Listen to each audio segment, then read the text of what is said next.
Just throw the phones down. They're pretty efficient. Shit makes life a lot easier, doesn't it?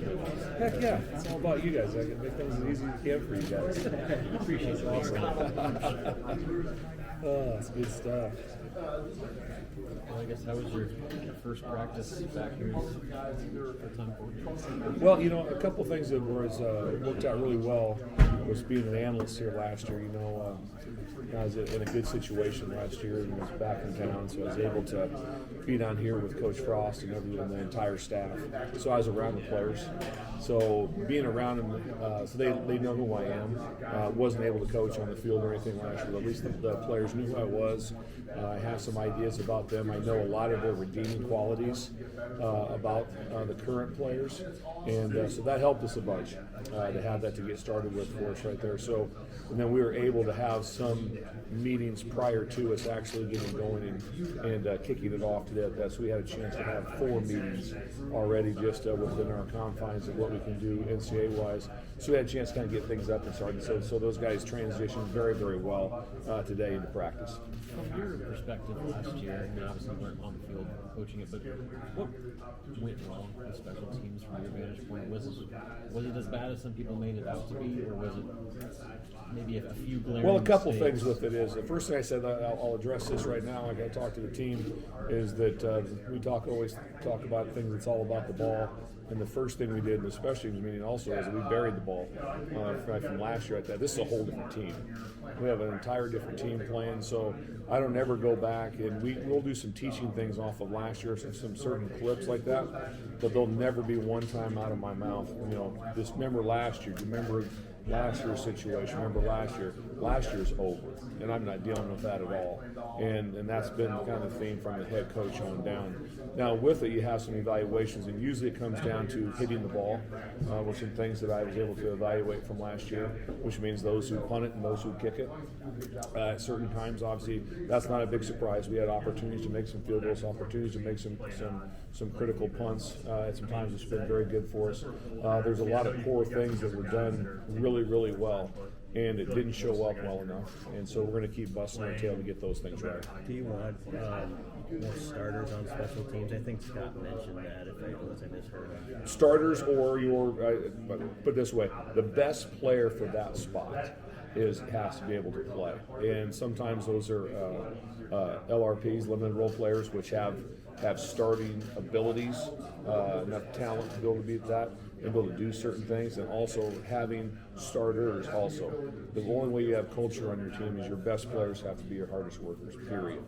And so with that, so everyone is available on special teams.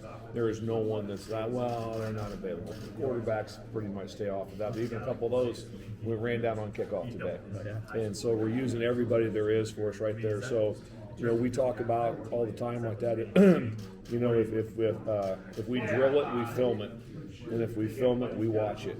So we watch every step. Every single snap. There was a lot of snaps today. We took a lot of individual reps like that. There's a lot of individual things done, and every single thing gets evaluated. What QB ran down? Masker.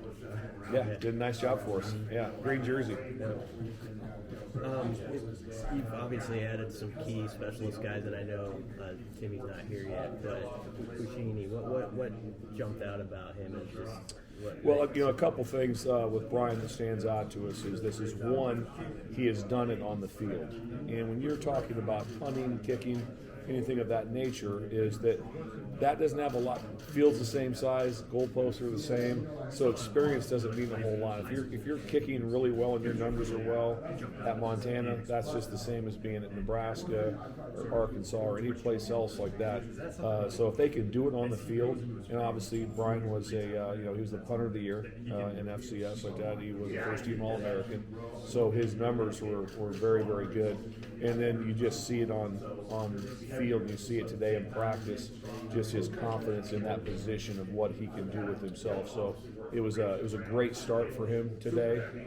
Today was not a punt emphasis, but we did punt the ball, and we did punt the ball post-practice to returners. Hey Bill, obviously you want that to be the case where one level translates straight into the next as a specialist, but have you seen examples where that's not necessarily the case, where a kid, is a heck of a kicker at one level or in high school, and then, the lights turn on and you're in the SEC or the Big Ten, and it becomes more difficult to do? I'm not saying there's a concern with Buschini on that, but Sure, I mean that can happen. That can be. It's a different venue. When you're kicking at a certain level, and when the lights come on and it's 90-some thousand people and different things, those can affect you. I mean, those things are that does come up.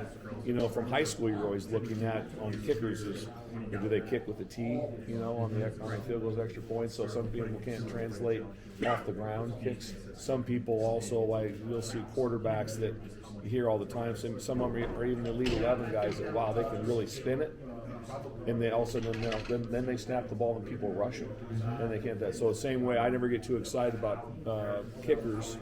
They're kicking off of a T-bar, which means they're just kicking off and that just holds the ball by itself, and they look great and smooth, and all of a sudden now it's snap, hold, kick, rush, all those things together for us right there. But having done it is, history is still your best predictor that they're going to be able to do it in a good way. How much with Brian, when you mentioned having worked with Sam Cook, I know Brian has followed him and you coached him.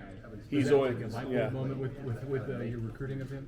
Well, yeah, obviously him and Sam have created a relationship, which has been great. They've done that on their own in some aspects, and they reach out and talk to each other. Obviously, I talk to Sam quite often. We had him back this summer, which was outstanding, to be able to spend time with him. Obviously, how great is that? Show up as the special teams coordinator, and Sam's there. He's going into year 17, I think, in the NFL right now. So that was a lot of fun.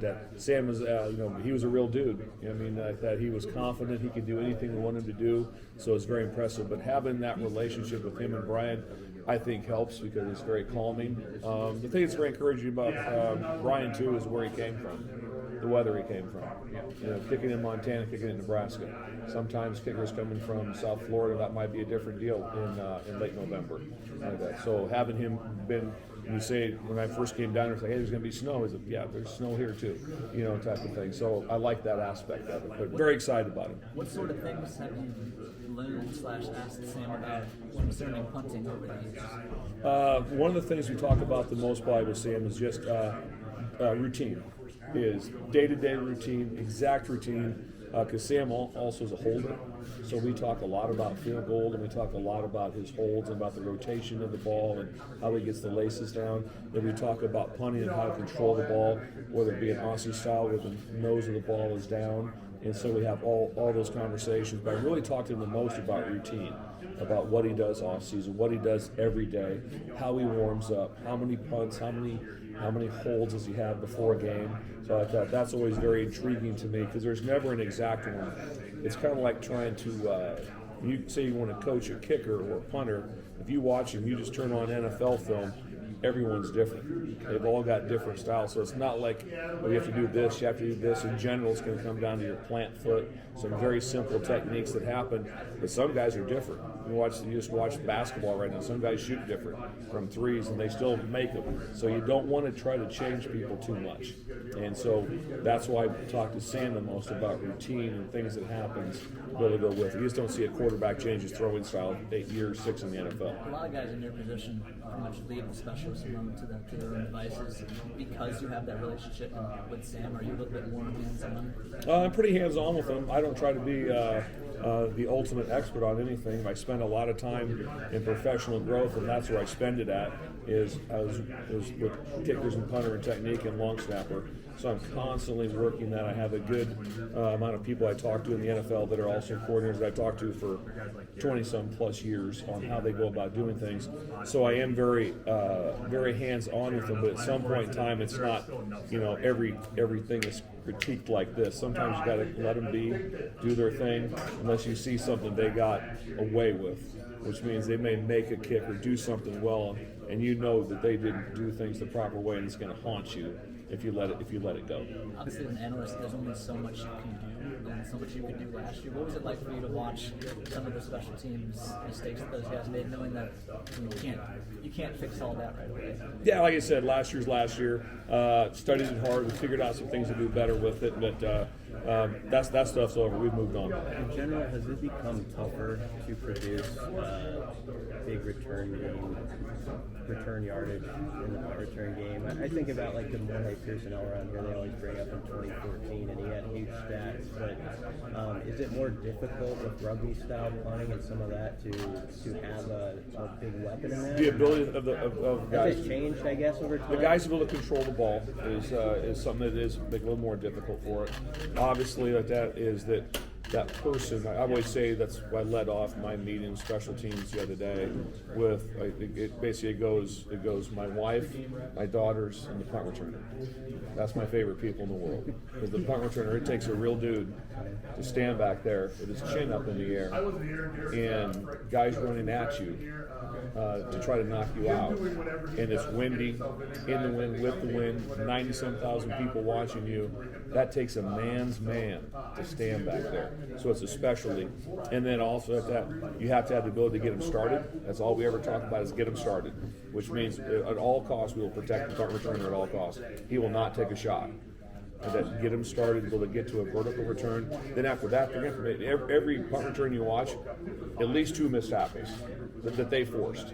So you have to have something that's kind of special back there. You're not just going to be able to block it up and be okay, we're going to block, and this is going to fit for a touchdown like that. He's going to have to make a play for us like that. So we've got started today with our punt returners. They did a great job. Today was just a ball tracking, just being who's natural, who catches, who does those things. Trey Palmer's here.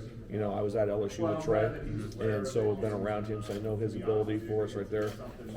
Tommy Hill caught the ball real good for us today. So we had some young guys in there. Again, Oliver did a great job fielding balls for us last year. We weren't as productive as we need to be, but that's on more than just the returner. And I also anticipate Brody Belt being someone being very involved. Does it have to be a guy who too understands every single thing about sort of the rules of when to catch it, just decision making and all that? I mean, like every detail that goes with it is that. Usually when the ball's hit, we'll talk right away about what type of situation it is. A lot of times you'll say home run ball, and that means a punt that's flat or one that's been bombed. But then you have to retreat to go catch. That means they've outkicked their coverage bad. That means we're going to catch the ball by 15, 20 yards of room. Or it's a really, really flat kick.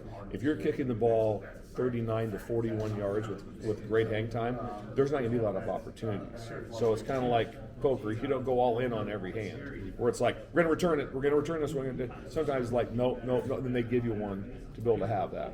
But there's always a difference if you have a special player back there on how well they get protected too up front when they know they've got someone back there in that spot. Do you have rules with returns inside the 20? Like, do you have to put his heels on the 10 or 5 or anything like that? I'm never a heels on the. First of all, the yard line's the 8. 10. That's you're about 8 years behind. So we're at the 8 now, and that because they can control the ball so well with the Austin style punt, and so if we get the ball at the 8, or even be honest with you, 8 or 7, we're okay. The offense can function fine. You don't want the ball down at the 1, and so we'll take the ball at the 8. I'm more of a staggered stance person than I am a heels stance person. Because when you're a heel person, you're on your heels and you're tracking the ball and it's coming down. It's so easy. I got it. I'm good. I made a fair catch, so I'm good. And all of a sudden, I'll retreat a couple steps. And you're like, no, I'm at the 5 or 4. I've seen it happen before, like that. Where if you're at a staggered stance for us right there, then you don't fall backwards. Now you have your weight loaded on your back foot, and then now you get at the 8-yard line. Now you have you're more of a load for it right there. The other one that I've not implemented here yet, but I've done in the past is I put them at the 3-yard line, and as soon as the ball's punted, they start to walk forward. That way they know if I have to stop walking like that, I know that's a death blow. So that will come up at some point in time too as we get to it. There's some different things down that go on. Yeah, the fielding decisions by kickoff returns and punt returns are very, very critical. Go ahead. The one you want the most is the clean one hop. Is if you're a punt returner like that, and you get every time the ball hits the ground, the average is 16 to 18 yards. The ball's going to roll. So if you do a great job on a one hop, of simply fielding the ball and then protecting yourself, you've just made 1.5 first downs, and that can look like no one will notice. I told our returners, I said, if you came off after the game down by Coach Osborne and Brooke Behringer's statue, and you told your parents, like, did you see me hop the ball and stop and at least save 15 yards? And they're like, no, I really didn't know. No one's going to notice that. But that's the hidden yardage stuff that makes you be really good. Coach Busch, I apologize if someone's asking this, but from film last year, what are the big things that stuck out to you on special teams? Well, like I said, we had some things that were really good. We had some negatives in how we hit some balls, like that bottom line, just on some field goals and some punts. But again, I've kind of hit on a little bit like that, but I've also really buried last year because we're kind of like we're moving on to this year with new guys and new things, people in those spots with where they're at. But we still learn from it. Don't think I put my head in the sand and didn't watch it, and didn't go through it in great detail like that. But we need to hit the ball a little bit better. We did a nice job, I felt, from the year before on number of touchbacks, and our kicker did a nice job with Brandon Frankie coming in. So we got better in that area for us right there. We're going to need to hit the ball better. That means snap it, hold it, kick it, and punt it. That's what has to be better. Bill, how do you incorporate special teams during spring practice? Obviously, there's a lot to do offensively and some new defensive guys to look at this spring, but what about what you're in charge of? Well, the good thing is we get time. So Coach Frost did a great job of giving us time to be able to handle that. And so, like right now, like today, like that first thing out of the special teams right out of stretch, that helps you so much because there's so many moving parts in this offense and defensive players going all together. So to get that set up like that, the drill, we transition from inside stretch to outside. So when they get that, so we talk about the transitions part of the drill. When that horn blows, we're flying outside, and everyone knows where we're going. Today was kickoff, and so everyone knew it was a kickoff timing drill, then an inside and front coverage drill during the next period. So everyone knows exactly where they're at, what they're doing. They know on their depth chart when they walk in this morning at 6:50 for 7 o'clock meeting. Depth charts are up. It's all color coded. Where they go, when they're happening, who their coaches are. Then they go through exactly what the drill is. Boom, boom, boom. What's drill 2? We're doing this. What is the effort level for this one? Because today was a very concise 20 to 25 yard sprints. It wasn't full cover stuff. So it was on. It was a full cover drill of how we were doing it. And so kids did a great job. You have to be so organized in special teams because you can't have a palms up by anybody. It's like everyone knows where they're going, they're getting lined up, and you get into your next drill immediately. And all we talk about is little things or big things. So how we line up, where's our toe at, how we doing this, what's the tempo, all those little things can add up. But it's easy to transition into it. Is that going to be the case for every spring practice? You guys go straight from stretch into special teams? First 10 minutes will be always be the first thing come out of the gate for us right there. So, and the kids know it, they're ready to go for us. And like I said, it helps so much more importance-wise. It also helps you to have everything set up because they do everything inside and we're all set up outside like that. So today wasn't too bad. The weather wasn't too bad. I was a little worried last week on Friday what it was going to be like out there, 10 degrees for that, but it worked out pretty good today. What are some other signs to you that special teams are being prioritized this year? Well, I think across the board, no one is, everyone understands that things haven't went well. I just doing the research, I think it's been for a while. I think it's been a few years of that things have not been great. I know Coach Frost has said it out loud and up front right there. So I do feel that there is such a strain by this group. You don't understand what kind of good kids we have now. He got some guys. I mean, you talk about guys that strain, guys that care about this program. Every factor of that, I think things like that are hard on them. And so when you have such an invested group like we have an invested group. So I expect great things from them like that. So they're all bought into everything that's going on, and I do think it helps to have a clear special teams coordinator that doesn't have that's his number one thing on his plate to be able to get done. So I think that's an advantage also. You say the kids are invested. What do they do that shows that they're invested? We've had several meetings already, and obviously had one today at that. So we have a rule. Hey, 7 o'clock. There's not like this crazy rule of they get kicked off the team, but at 6:59 the doors are shut and we roll. And so like that. So I had to stall to 6:59 today because everyone was there at 6:49. ready to go. And so they're all there. They're set. They know how to sit. If you ask them right now, say, how do we sit in especially this meeting? It's slant. Sit up, lean forward, act interested, nod your head, track the speaker. So they all know how to sit. They know how we address everything. They know we have some different things in there today. I talked about the Garth Brooks concert a little bit. What'd you say about it? What's that? What'd you say about it? First of all, I was really happy. Wasn't it fun? Did you go to it? I didn't. Yeah, it was I just got outstanding. here. Oh, you should have went. It was outstanding. It was fun. I talked about it. I said, I sat right up front. Me and my wife. We sat right up front. That we're like 2 or 3 things away from Garth Brooks. It was awesome. So I was fired up. So I was into it. I'm singing, doing everything, like that. Clap, whatever, like that. There's another couple of their same age. Nice people, I'm sure. They just sat and watched the concert, never got up. They just watched the concert. So I said, big difference is if you're in this meeting like that, the same way you're in that, go to the concert like that, don't confuse attendance with accomplishment. Just attending this meeting, just attending practice, just attending the drill doesn't mean anything like that. You have to accomplish like that. So we talked a big part about that. So I'm always tying weird stuff in to try to keep them interested in different stuff like that. Confidence, when it comes to confidence in the kicking game, how do you work with the field goal, the punter, if they're struggling? How do you coach them up? First thing is the snap on them is not good. That doesn't gain a whole lot of anything. So the first thing you always want to do is you go back to your film work. You go back and see what you think mechanically is going wrong and what was good. Hopefully you have a background of film on them, like, hey, this was good, this was good, this was good. Now we're not quite right. This is probably what it is. Usually talk about tempo and timing with what it is, and also like that, and also then just sometimes, I've seen really good shooters miss 10 in a row or so like that. So sometimes being calm is better. Like that. So try to be very calm with them. Talk about what exactly we're seeing. I don't make a bunch of crazy things that I talk about out there until I get a chance to really watch the film. It's usually never as good as you think or never as bad as you think. That always comes up with the kickers too like that. So having their confidence like that and just letting them, once you get to the point when you're the kicker, then they have to be the kicker, they have to be the punter.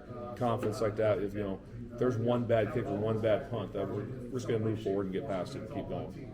I know this program means a lot to you and how you started hearing that story, but I know you also had options in the coaching profession. What makes you believe in this staff and makes you want to change? Well, yeah, and I said like that. My career has taken some really fortunate turns. I've been very, very blessed, very lucky to be around the cool things and won a lot of games, and I've had a chance to win a national championship, which was pretty cool. But to be honest with you, the chance to be back here meant more than anything. Just because of when you're from the state, for like that, you know how important it is. You know how much it was when you grew up, and you know how great it was to coach and how great it is to work here. And then probably just the people of the state. Like that, like I said, there's a lot of places. I'm not going to name names. There's certain schools are pretty good that they have a bad day. It doesn't affect the economy. I know for a fact that like that is it. We win. We sell more furniture on Sunday at certain places like that. So I get how big it is for everyone. So it's really cool to be a part of that, to be boots on the ground and be in that conversation, to be here like that. And then also things haven't been great. And I said, and I know how great it can be, so I'm excited to see it take off. You mentioned Trey Palmer earlier when you were talking about the return. Having watched him at LSU, could you go more into detail about just how big a deal it was to get him here and how he could maybe help that? Yeah, it was great to have Trey here. Trey, things go very easily for Trey. He can just run. He's very natural. So when you got to practice, it's like, I remember myself doing sometimes like football practice 2-a-days. Oh, yeah. Trey just kind of pops out there, does his stuff.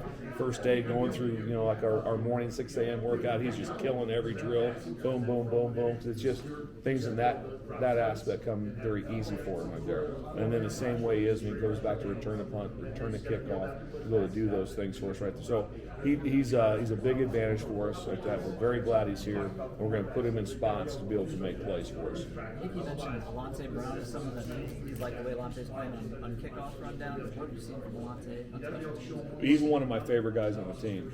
Because last year, so today I put up a graphic for the team from last spring's depth chart on the same day.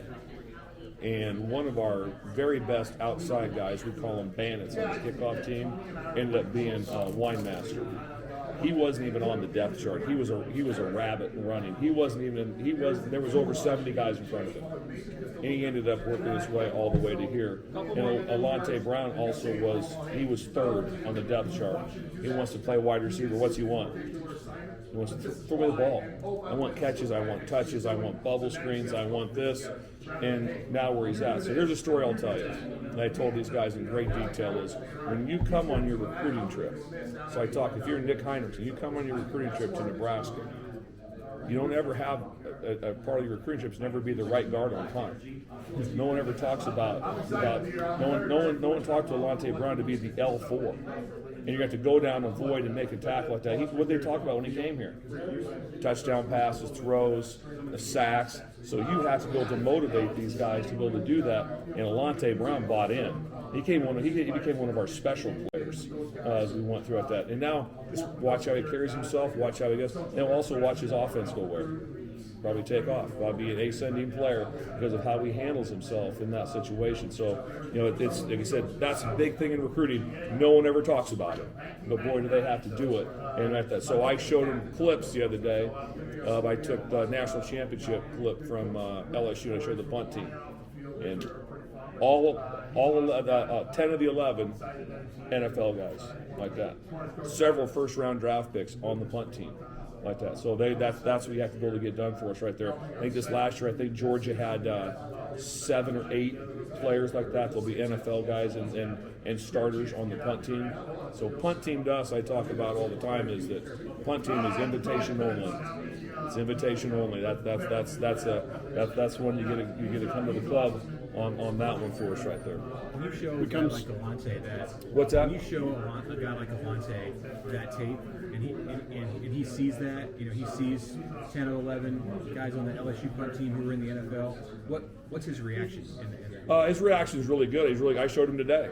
I went through today and I showed him 3 clips. I showed Grant Taggy being a third, moving up to be a starter, and there's other guys at that. I showed Alante at that, and then I showed Winemaster also, where he went from he was on the 7th team and went all the way to being a starter. So I showed him the clips today. We showed him the clips. We're making plays in games at Nebraska. We're going to show him but I think it helps anything. It's never the biggest self. But I like selfish people.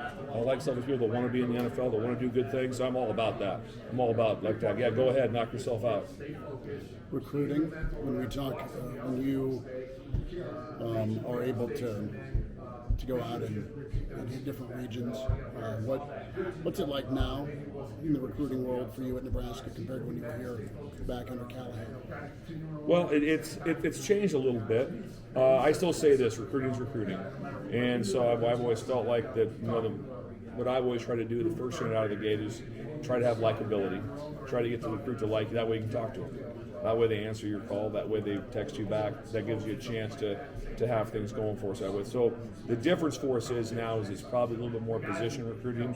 More so like when I was here, I recruited offensive linemen. I recruited I recruited every position that there was. Now I was coaching on defense also at the time like that. But there's a lot of different spots.